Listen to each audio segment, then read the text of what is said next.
of the two giants of 20th century literature, at least in the West. And the greatest achievement of Joyce is regarded by, is thought by many of his aficionados to be Ulysses. It's a retelling of the journey that the hero Odysseus makes. But in this case, it's an ironic journey for a rather ironic hero, Leopold Bloom. And Leopold Bloom is a Dublin everyman. He's a Jewish salesman. He's married to Molly Bloom, who's habitually unfaithful.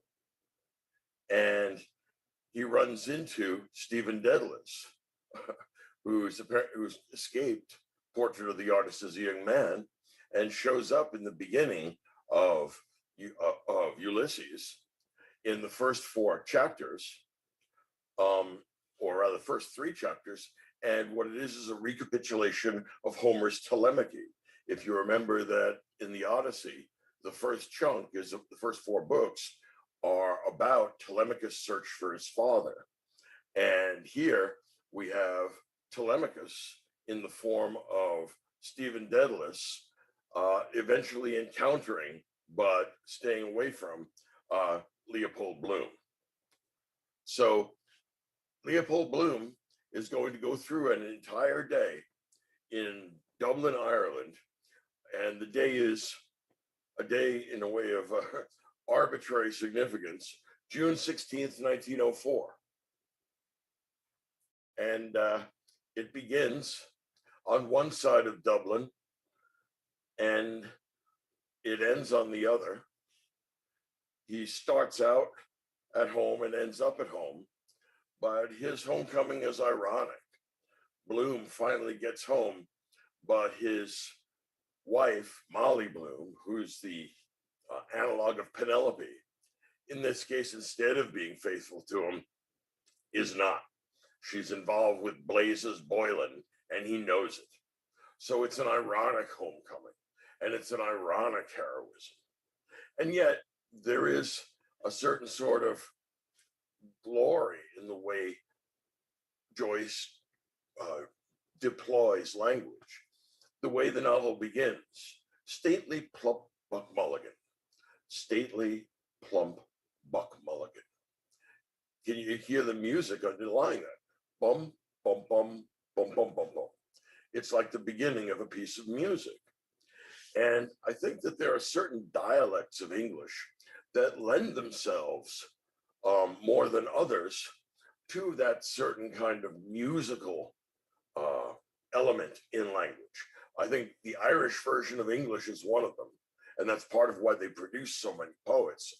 But also, I think the Caribbean version of English, if you imagine a great poet like Derek Walcott, that too seems to me very musical and lilting, to have some similarities to the Irish version of English, but it lends itself to finding the music and the meter inside of language.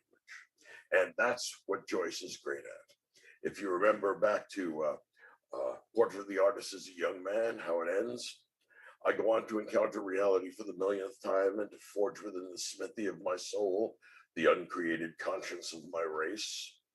It flows like water. And when we find Stephen Dedalus, I suppose, pursuing the uncreated conscience of his race, he is part of a larger tapestry. And Joyce is giving us the very big view, the synoptic view of Bloom, but also of a number of other characters. So Stephen Dedalus is Telemachus, Molly Bloom is the ironic Penelope, and the complexity of this novel cannot be overstated, okay? It is astonishingly well crafted. Every word, every image, Every line is where it's supposed to be. Joyce was beyond fastidious when it came to expressing himself in print. Now, in his retelling of Ulysses, it's important to realize that, similar to Dickens, it was produced in a serial form. So Dickens' novels go on and have many subplots. That's something that is derived in part from the serial process. Every month you produce something else. Ulysses, as a self-conscious, how can I put it, response or encounter with Homer, connects the three parts of the Homeric epic with his novel. So the first is the Telemachy. That's the first couple of books where Telemachus searches for his father. That's Stephen Dedalus. The next and body of the work, the most important and kind of heavily laden part, is the Odyssey. And here we're going to encounter the monsters and the allures and the attractions and the seductions that Odysseus did on his way back home. And Odysseus is going to have a transformation. He's going to be spiritually transformed, as he is in the epic. Remember that eventually he loses all his men, all his booty from Troy, all his ships, even all his clothing. He washes up on shore, buck naked. All right, there's that comic scene when he's found. The key thing here is that Joyce is recapitulating those in each chapter. And the chapters are amazingly well structured, right? So we're going to meet the Cyclops, and we're going to meet the analog, once again, of Scylla and Charybdis. And we're going to meet the oxen of the sun, and we're going to sack a city, and we're going to blind a Cyclops. And there's going to be a whole collection of correspondences. But what makes Joyce different is that he's going to move from the gigantic macrocosm that Homer presents us with, and he's going to shrink it all down into one man and one day in a seemingly arbitrary, accidental way. But it's not. Joyce's Ulysses is trying to present all of human experience in a day. And it is highly complex in its structure. Okay. So, for example, each of the places or each of the monsters that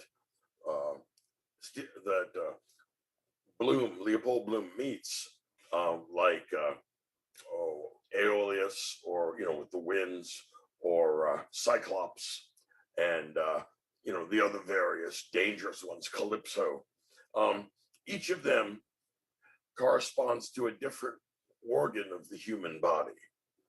So, for example, the sirens correspond to the ear, because that's what we hear the sirens with. And Aeolus corresponds to the lungs, because he governs the winds. Scylla and Charybdis correspond to the brain, because they have to negotiate those Aristotelian extremes and get through the middle.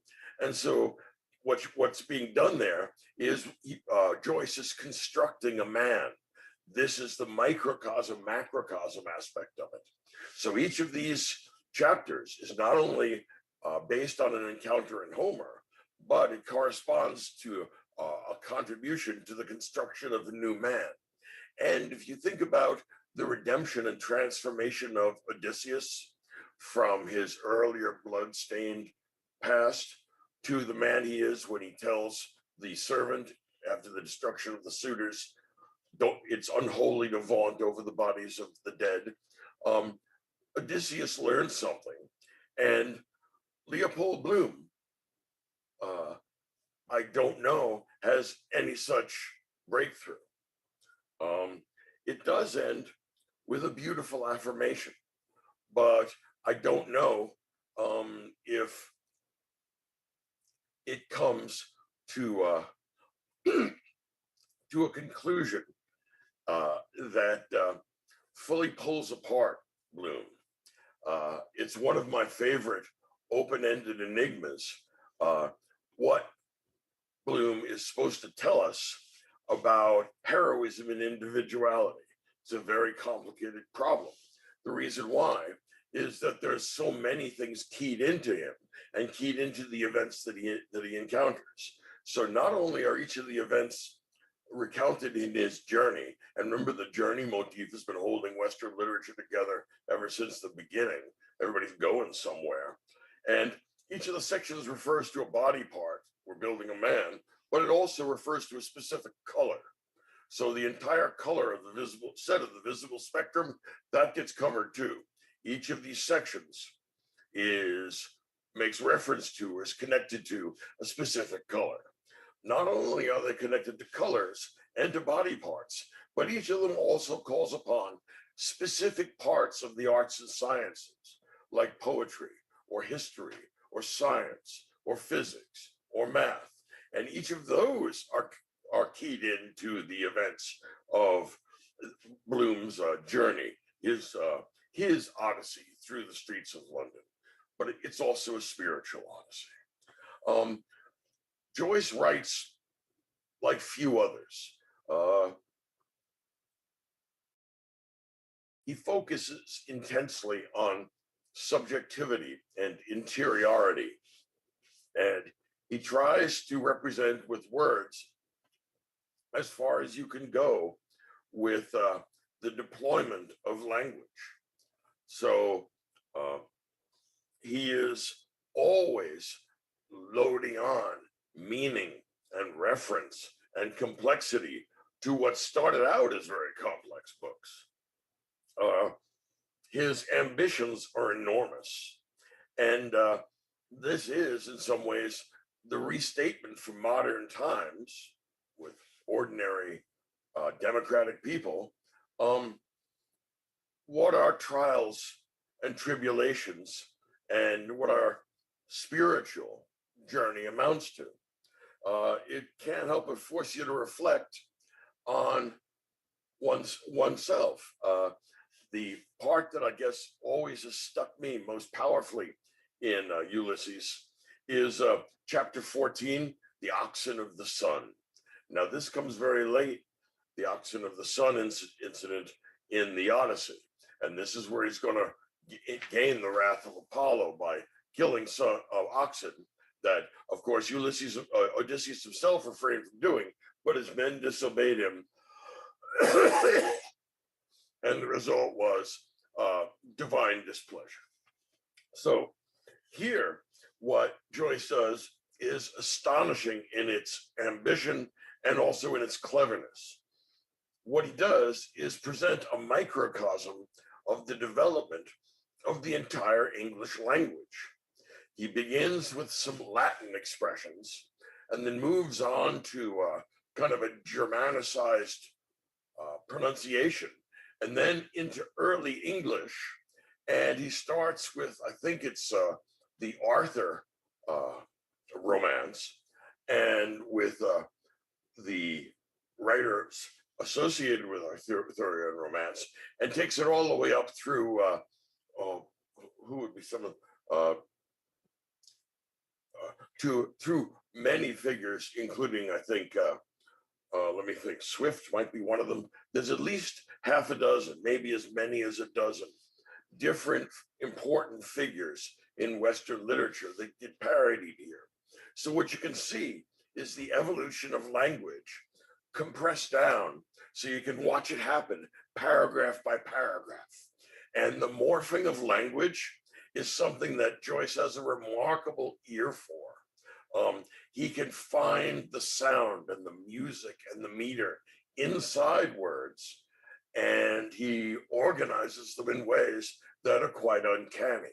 in that respect, he reminds me of Yeats, who had that same sort of strange magical power with words that I couldn't think up in a million years.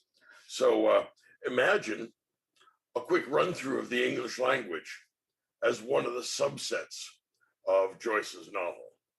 Now, it ends with Molly's affirmation of being married to Leopold Bloom, and, or Poldy as she calls him, and also affirmation of the world and of life. I would call it, in the Nietzschean sense, a life affirming work. Regrettably, in 1934, 10 or 12 years after it was first published, there was an obscenity trial in the United States, and it was regarded and treated as subversive of public morals because it talked about sex, masturbation, other things that we generally left out of a discussion, or what we might call polite letters. All right. And this outraged the sensibilities of the censor, who was still very powerful, and it made it all the way until a court had to decide that this was outside the realm of obscenity, that this was a new, complicated, experimental literature, but it was not pornographic, despite the fact that it spoke with an unusual direction, frankness about things that didn't generally get discussed, that you won't find in the literature of, say, Tolstoy, because it would be thought contrary to art. Here, Joyce is trying to be much more realistic and practical, but at the same time, deeply symbolic, calling upon an entire array of symbolic resources. Stephen Dedalus is young Joyce, and elder Joyce may be a combination of his greatest characters.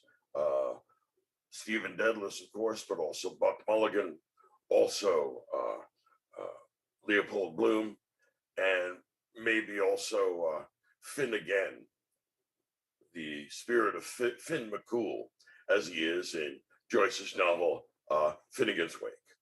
So this is well worth the effort, and it's a big advantage if you have some time to put into it, because it really is a commitment. But with any luck, this short discussion of a long book will get you to want to take a look and want to read it. It's well worth your time. All right. Thank you so much, Michael. If you can go ahead and flip your camera on and join us, that would be great. Hello, sir. How are you? I'm doing well. How about yourself? I'm doing very well, too. Thank you for joining us. I would say on this very cold December morning, but I feel like that's relevant to wherever you might be. It's snowing where I am, that's for sure. But Joyce, wow. So this is, you and I were chatting about this a little bit as we came into the webinar today. And this is my second go through with it. First one was college, probably didn't take as much in-depth learning at the time. And then this particular one, it is a massive novel with so many references, so many cross things. Like some of the articles I was reading were saying it takes people a full year if they're going to really sit down and, you know, go through all of the annotations and references that are in it. God help me, I don't know whether it's a year or 10. When I read it, we saw that it was a commitment. It was a bunch of friends of mine in graduate school, and I read it for a whole summer with a bunch of people that were a lot smarter than I am. And at the end of the summer, we had finished it, and we had taken it apart and put it back together, and we concluded we hardly scratched the surface of the damn thing. Yeah. So it's a real commitment in a way that Portrait of the Artist or Dubliners is not. So if you want to get a taste of Joyce, this is not where to go. If, on the other hand, you want a straight shot of Joyce at his best, yeah, you can't avoid this. Okay. So just so everybody knows out there is that I do have some prepared questions, but if you do have any questions for Michael, feel free to put them in the Q&A panel. It is a pop-out, so if you can't find it, it might be hidden behind one of your screens. Type them in there and I'll get to them. But we were just talking about a portrait, and I always say this wrong. I always want to say a portrait of a young artist, but it's a portrait of an artist as a young man, I believe. Right. So obviously that is in reference to a novel. Like there's an entire character here that is from that novel. Can you go into a little bit more about what that novel was and why Joyce may have decided to pull that character into Ulysses? Okay, yeah. Joyce is pushing the limits of the novel form. In some ways, trying to write a novel in English after Joyce is like trying to write a symphony after Beethoven's Ninth. I mean, even the best throw up their hands and say, I should find another hobby because I'm not going to get beyond that. Well, to a certain extent, that's true in Joyce. On the one hand, his early novel, Stephen Dedalus, is autobiographical. And it's a portrait, but not in space. It's a portrait in time and not using paint, but using words. So what he's doing is taking the idea of the portrait, shifting art forms, and then as he shoehorns it into the structure of the novel, in his next novel, he breaks out. And this is, you might want to think of this as the first hypertext. Okay. Right. So somebody has walked in from another novel and said, by the way, here I am. Who could have done that before? Maybe Balzac, but this is a very strange thing to do, to step beyond the limits of, well, the story we got, which is the portrait of the artist as a young man. And now the artist is here again. I guess he's a little bit older, a little bit wiser. But the fact that he shows up at all is, well, a sign that these are connected into something more than a novel. Well, and it's interesting because literary series trilogy is ongoing. Like one of my favorite, it's for light reading, but one of my favorite authors, she, all of her books stand alone, but she does bring characters and relations into each of them. So you kind of get like a taste of what that character that you loved from a different story is doing now. But if you didn't read that story, it's not a huge hit. And that's kind of what Stephen's character reminded me of. Is it was like it doesn't seem connected to his original book whatsoever. It's like it could have been any character, but he chose to pull in one that he had already written. Well, it could have been any character, provided he was content with portrait as being a self-enclosed finished artwork. But if what he wants to do is create a new kind of, say, molecule that connects these two literary atoms, I think that's what he's looking at. And then there's a very strange group of connections that we'll get to the final novel, which is Finnegan, in which case, not just the form of the novel, but the form of language breaks down. Got it. So the one thing I noticed on the second rereading, as well as the research I was doing to prepare for this, was there's a lot of Joyce in all of his novels, and there's a lot of Joyce in Ulysses as well. And a lot of people don't even know that, for as detailed as Dublin is in this book, and I have a later question about this, is that Joyce wasn't even in Dublin when he wrote it. Could you actually, one of the questions that we got from registration as well goes into this, but that question was James Joyce a Freemason? There was no context with that question, but could you go into a bit more detail of James Joyce's history and life? Happy to. James Joyce, I know nothing of him being a Freemason, so I cannot say yes or no. In the absence of any reason to believe that he was, I don't think so. I don't see the masonry stuff in Joyce the way I see it in, say, Mozart, right? The Magic Flute, right? There's lots of masonry in there. Yeah. So I don't see it in Joyce, but maybe it was. There's so much going on. I always take the skeptical view that, who knows what's going on there. What was the other question? The other question was just to go into a little bit of James Joyce's history. His background. And his background, because like there's so much of him in all of his novels, but especially in Ulysses and the Dublin references, obviously. But yeah, if you could go into a little bit of history. He's an Irish Catholic Jesuit product, which is it's like getting a Brahmin education in the Christian world. They're a special group of very smart, very demanding teachers, and sometimes their demands were really cruel, as we see in the punishment of James Joyce while he's at school in the portrait.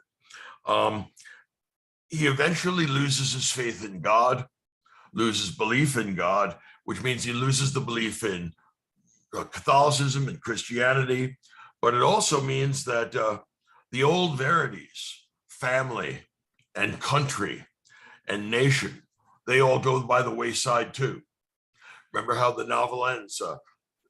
Joyce says, or rather Stephen Dedalus says to himself, I go on to encounter reality for the millionth time and to forge within the smithy of my soul the uncreated conscience of my race. So he is doing self-consciously what Homer was doing for the Greeks. And that's what the place that this literary construction is supposed to fill in modernity. Okay, interesting. Yeah, just so much about Joyce is out there, and even just his quotes to this. Before we move further, because I do have a couple more Joyce questions, I did have a follow-up question to the the portrait of the artist. Do you need to read the other novels first, such as Portrait of the Artist, in order to understand their appearance in Ulysses, there being the different characters? Like, would reading his previous novels assist with that? You don't need to, but I mean, Joyce is one of the writers I taught for many years, and unless you're a real glutton for punishment, start with Portrait, because Portrait, while it's not an easy read by any means, is considerably more direct and more accessible than Ulysses. Then if you find, you have a taste of Joyce, try something like Dubliners, then his short stories, which are excellent, remarkably deft. Someone once called, he had a short story, or actually kind of short novel, perhaps in the Russian sense, called The Dead, which someone once called the best short story ever written, because it's deeply moving and poignant.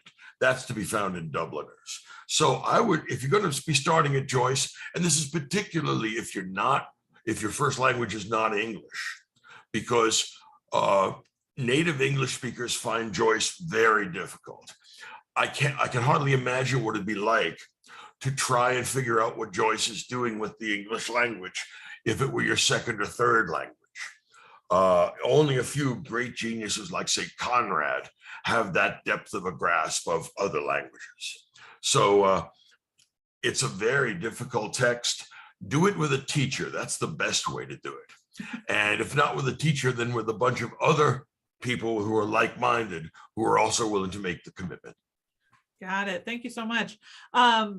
So with Joyce, when I was reading this novel, I have to say, and this was true 20 some years ago too, when I first started reading it, the question why kept coming up. Why this? Why that? Why go into it? The very first one is one that I wanted to ask you just to get your take on it. And why 1904? Why that day? Especially since the turmoil that was going on in Ireland. So I'm more of a history buff than a literary buff. I do love literary history, but the turmoil that was going on in Ireland during the years that this was written, and even like from 1870s on, but during the years that it was written and published were so extreme. The Irish Revolution was going on, starting in 1919, the political turmoil in Ireland leading up to that day, and those years, as well as World War I, for goodness sakes, was going on during this whole time, leading into the years the book was released. So why stick with 1904 specifically? Is there any significance to that? Okay, well, I can think of a number of ways to take that. When I was in college, people used to joke with math majors and ask them what the most random number was. Okay, well, it could be that June 16th, 1904 is the most random day. In other words, he's looking for something that is not conspicuous, that doesn't have anything important happen in it, because what he's looking for is the extraordinary within the prosaic. Okay. So he says, really, there was no great headline the next day because not all that much happened in Dublin. Business was conducted, lies were told, people died and people were born, but it was no day to remember like some extraordinary happening. So what he's looking for then is every man and every day packed into this particular day, and to this very improbable hero, Leopold Bloom. You may have noticed, but in turn of the century Dublin, my understanding is that there weren't all that many Jewish advertising salesmen in Dublin at the time. Okay. It would have been 99% Catholic, and they would have had all kinds of things to do, but the random wheel, the kind of bingo or the lotto choice that Joyce made allows him to play with words in ways that are both revealing and brilliant. For example, Molly Bloom always refers to her husband Leopold as Poldy, and what Poldy is Leopold with the Leo left out. Okay. All right. She is habitually unfaithful to him. Right. So she's an ironic Penelope. Yep. All right. So the fact that he gets Poldy rather than Leopold indicates their relationship. Now, I would never have thought to subtract Leo from Pold, but it's the kind of thing that pops into Joyce's head because he's often fragmenting words into their constituent parts, which is beyond the level of meaning. It's really strange. He loves the sound of words, and there's a certain sort of music built into this. So one of the things I've heard is a recording of Ulysses, and it takes many hours, but it's wonderful to listen to. It's like water running downhill. Yeah. It's so effortless.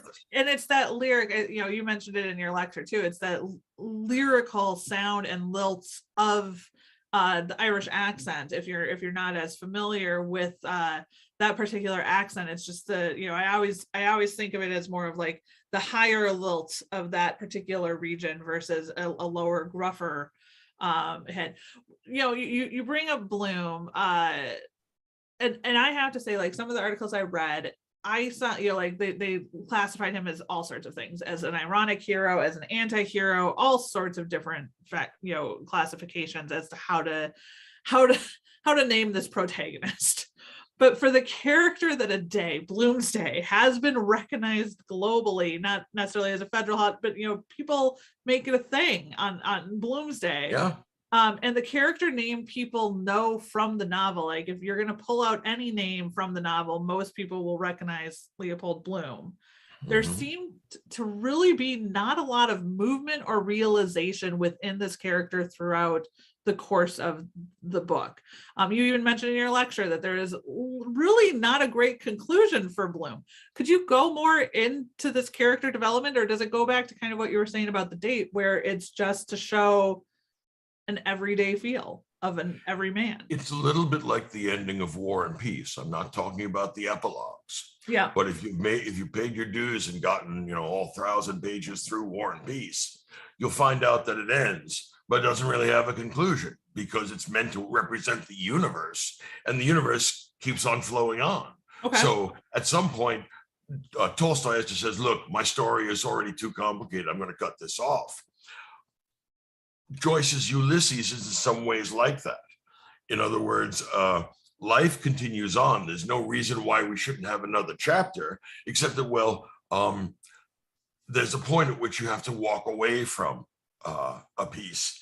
And this also mirrors the fact that the Odyssey itself, if you remember that, also has a kind of anticlimactic ending. Mm-hmm. One of the great problems in epic is that epics don't end the way they should. The Iliad ends with Achilles being compassionate to Priam, not with the fall of Troy. And the Odyssey ends not with the killing of the suitors, but with Odysseus saying, now I got to go do a whole bunch of diplomatic things and go see my dad and a whole bunch of other stuff because he's got all these loose ends to tie up. It's a very inelegant ending. Even if you look at Virgil's Aeneid, he also has a problem of an ending, but he's not stupid. He talks about how great Augustus is and how Rome is destined to rule the universe, and he's hoping to get a villa in Tuscany if that's possible. So he knows what strings to pull, but even that's a very inelegant literary move. Now here, Joyce is coming to the end of his Odyssey, and what it is a sort of reconnection, but a comic reconnection with Molly. Yeah. Right. Molly is involved with Blazes Boylan now. Bloom has had the lion taken out of him, and the character is certainly one of the most memorable, but in a way, like without the sinister implications, like Kafka, he's memorable for being an ordinary guy. Yeah. It's interesting that you bring up the epic factor. So this is our, fourth large book. We had Moby Dick, we had Magic Mountain, we had Brothers Karamazov right before this. And in all honesty, they all kind of were the same. Like I would say the Magic Mountain had an ending or alluded to the ending, and that would be really kind of the only epic that really wrapped itself up to a certain extent. But now that you mentioned that, like, it is an interesting thought process with epics, is like, where do you go from the epics? Because clearly if the hero survives, it's they just go on with their life. Like after this massive adventure, after this massive thing, it just continues. It's not an accident that we have a dozen Star Wars movies. Yeah. Here's why. It's a video epic, and it refuses to die because there's always prequels and sequels and stuff going on somewhere else. And you can get an infinite number of stories out of this, provided you have enough special effects. Yeah. Well, and it just goes when we, wrapping back into Ulysses, is the amount of layers that Joyce put through this book is just insane. So I wanted to move on. The Iliad and the Odyssey, obviously, most people, if they haven't read them, are very much aware of them. They're classics. They're one of the first Greek classics that most people can reference. Just even in plot lines, they've been done multiple ways.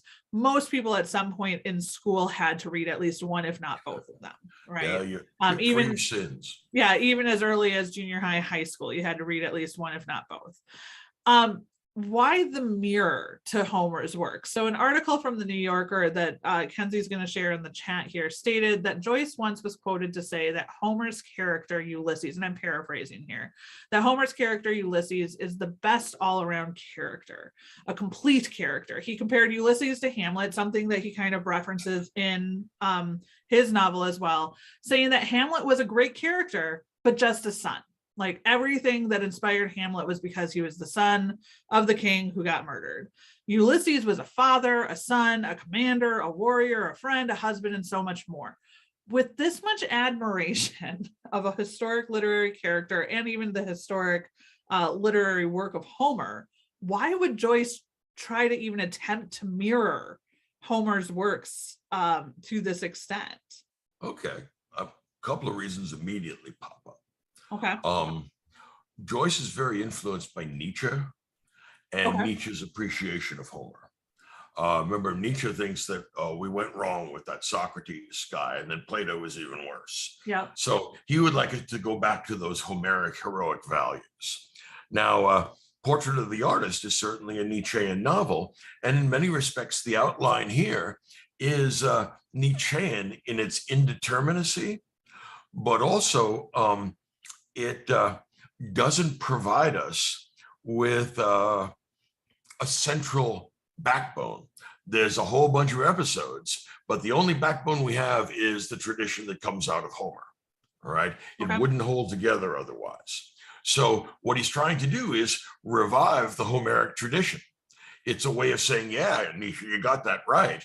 But it really takes a poet with some great chops to rewrite Homer or to try and do better than Homer. If you remember our treatment of Dante, where he announced that he was one of the 7 greatest poets that ever lived, and he was willing to admit Homer into that august group. But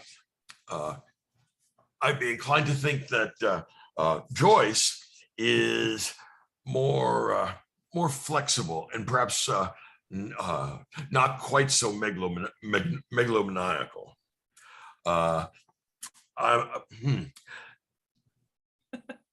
I mean, well, let me finish. Let me leave that there. Okay. Right. Pick up the thought. No, it's great. Like I loved the references. I love the parallels. You and I were chatting right before the webinar about it not necessarily being in order, in order of the book, but it definitely parallels the book, throughout the case. And it was just one of those things. It's a huge, Homer is such a classic writer, right? Everybody recognizes it, that it's such an undertaking to try to mirror it. Now, there have been contemporary writings of the Odyssey, but it's normally taking the Odyssey directly, Oh Brother, Where Art, is it Oh Brother, Where Art Thou? The movie from, with George Clooney back in the early 2000s, like that was a modern telling of it, but they go through very clearly, whereas this was a complete different take on it, but it has those parallels throughout the whole thing. Well, if you get a chance, it's worth looking at Derek Walcott's Omeros, which is the kind of Caribbean version of Homer. And of course, it gets its own transformations there too, but it's a beautiful piece of work. And I guess what joins all of the different attempts to tell and retell the Odyssey, I think there's a Steely Dan song about the Odyssey, about Homer as well. Yeah. And what holds them all together is the sea, and it's sloshing around. I mean, think of Aeneas, right? Running the Mediterranean so he can get to Italy. And of course, Odysseus himself. When we get to Joyce, we don't have the right size heroes for a genuinely tragic result here, I don't think. No. Instead, what we get is a mock epic. And it straddles the line between mock epic and epic. Maybe that's a better way to put it. There's a comic element here. Remember, Penelope is great for her ingenious putting off of the suitors. Molly is remarkable for her ingenious not putting off of the suitors. Joyce himself is going on a journey, but this journey is as much interior as it is exterior. And of course, the places he goes, it's Dublin of 1904, which would exist very clearly in Joyce's memory, is not a big place. It's not quite everybody knows everybody else, but most people know, if they don't know somebody else, they know somebody that knows them. It's just not that big.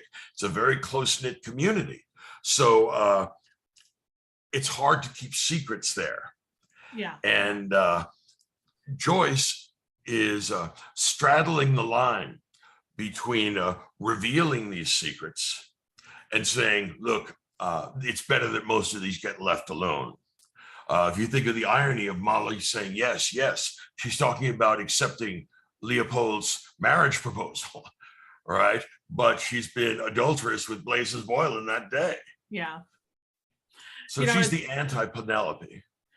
Well, and you mentioned, like, I like the epic mock epic, because really none of these characters in Ulysses go through anything so extreme that most people would relate to an epic story. It's a day in the life in 1904 in Dublin.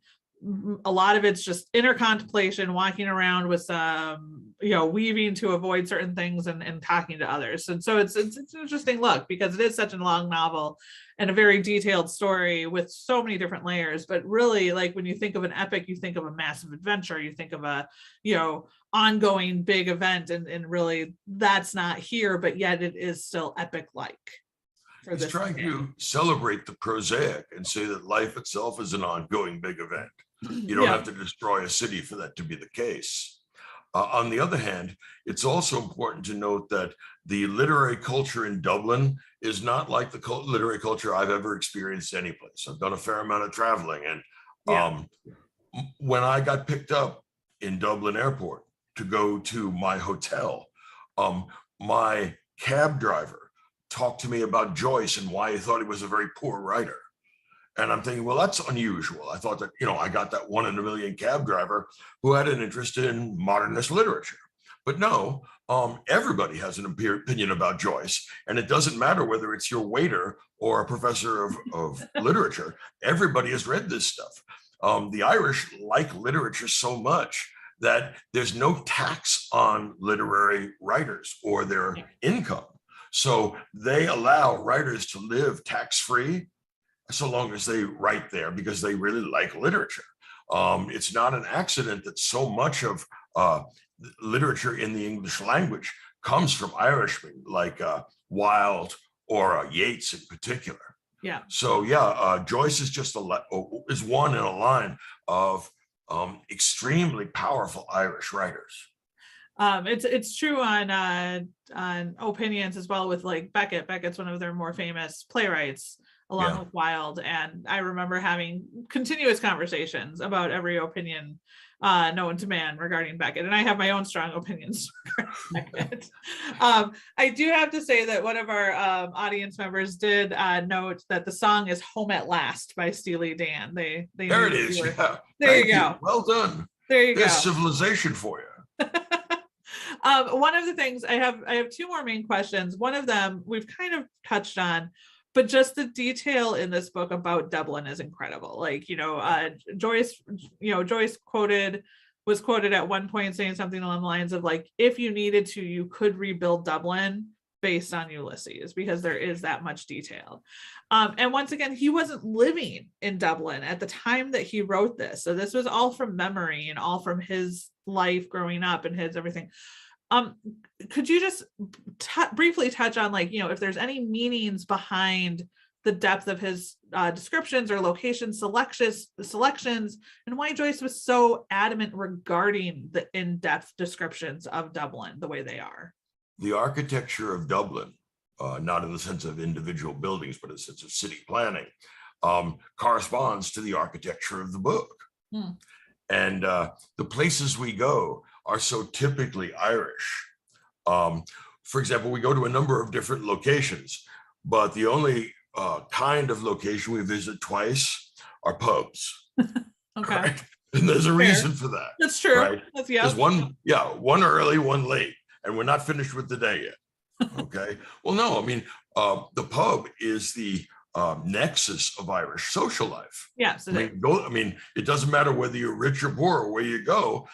Everybody, at lunchtime or after work, stops off for a pint. It's just the way in which people socialize. So it's and look, they have really good beer. They make Guinness. So you could see why they would. But in addition to the pubs, we go to a pharmacy.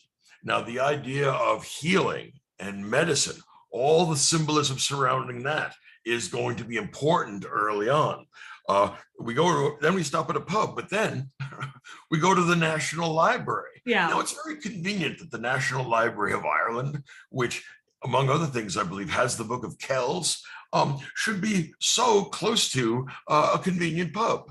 You leave the pub, you go to the National Library, you chat with the librarians, and you meet a friend.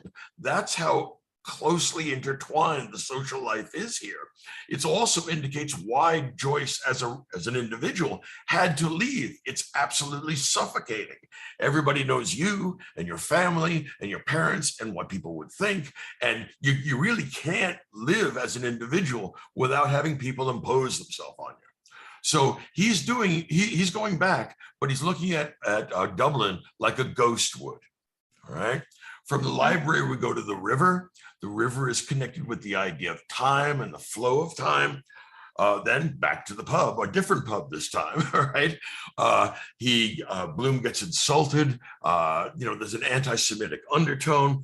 From there to the maternity hospital. Why? Well, I mean, we need new life because I'm sure people were dying. Actually, we passed a funeral earlier on. So we have to cram every possible human experience in here. Birth, death, the difficulties and anxieties of life. And then finally, from the hospital, we go to the brothel. Why? Well, this is where 9 months from now, those babies are coming from. Right? So we have sex, we have death, we have birth. I don't know that we've left, we have sickness, we have health. I don't know that we've left all that much out. So stop and think not just of the locations, which again, you can get a pretty good idea of from Joyce's descriptions, but step back and ask yourself why he goes to these places in this order and what these stops are supposed to symbolize apart from the relationship to Joyce. That's awesome. That's amazing.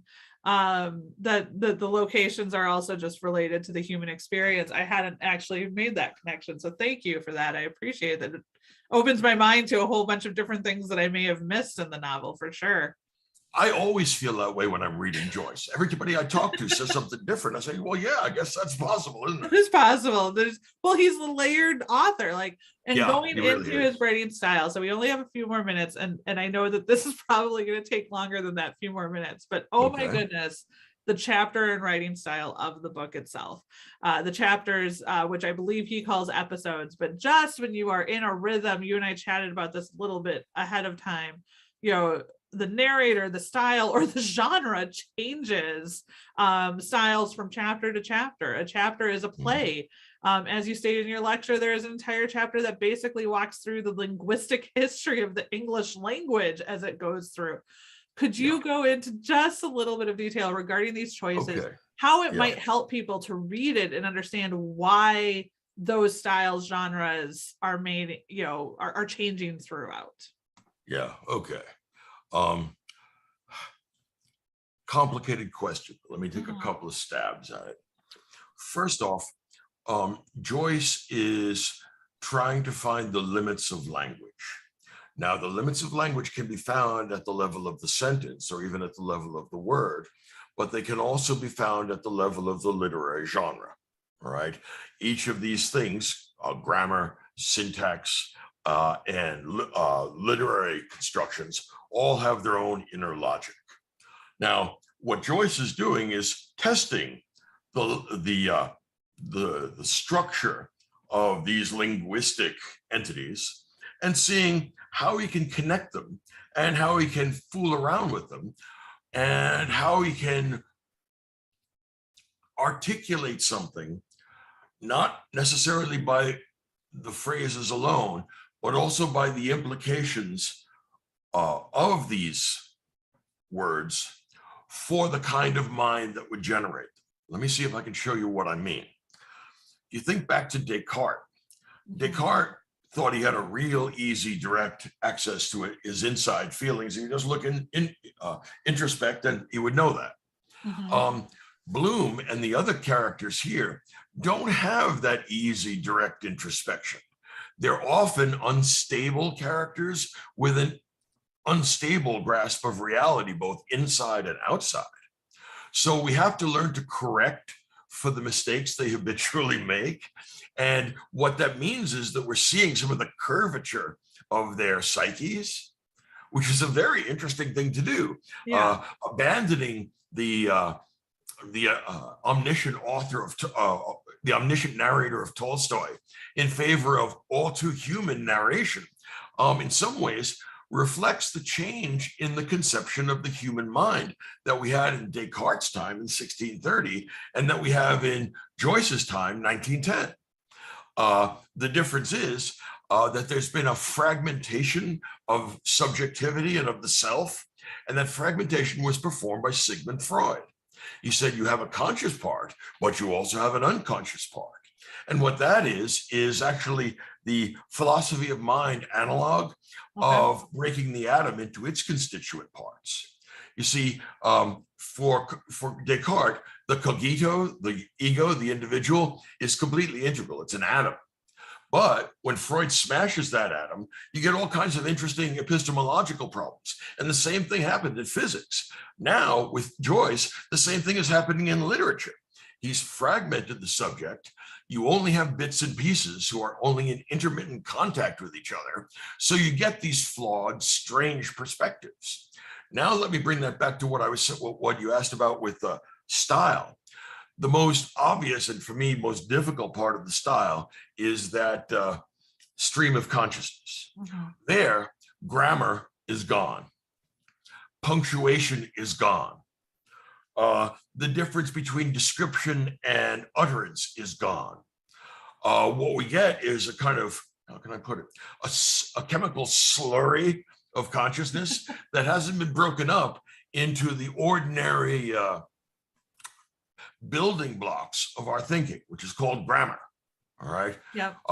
So we still have nouns and verbs and adjectives, but now they relate not in an indeterminate way, because we have a whole paragraph of these things without the markers, which are called punctuation, that tell us how these things are supposed to be in a logical relation. All right. One of the funny things about Joyce is that just about the time that he's breaking down the logical relationship between sentences, analytic philosophy is elevating individual sentences and absolutizing the precision with which they break them down. So you got people in the culture pulling on both ends of the rope. And that's in some ways the tension between art and science in the era just before the First World War.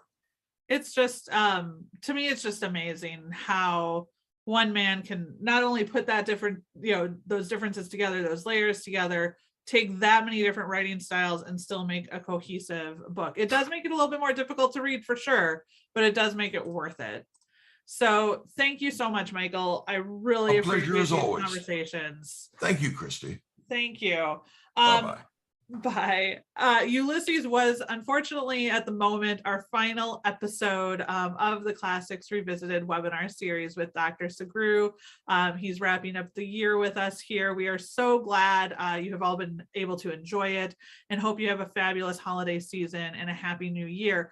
Kenzie just shared in the chat, we encourage you to look at our Classics Revisited webinar series playlist that has all 18 lectures with the full webinars that Michael has done with us. That link is there, and you'll also be able to find it on our webpage.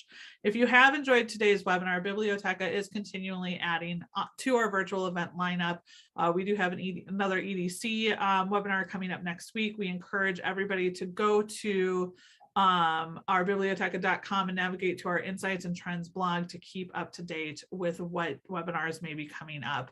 And make sure you do subscribe to receive our webinar updates by navigating to the bottom of any page on our website and hitting subscribe. As we do finish today, we are sending out that survey one last time. I know a number of you have been repeat viewers of ours. We love all of your comments. We do share them with Michael. And it also lets us know what your thoughts are if we do find a way to continue the series or similar series at Biblioteca. We love to hear from all of you and do utilize your feedback to continually evolve the webinar series we offer to libraries around the world. Just a reminder, we will circulate the references and links to resources in our follow-up email as well as on our website. So keep an eye out for those in your inbox. Thank you again. We appreciate all of you. We hope you have a great new year and a happy holiday season. Have a great day.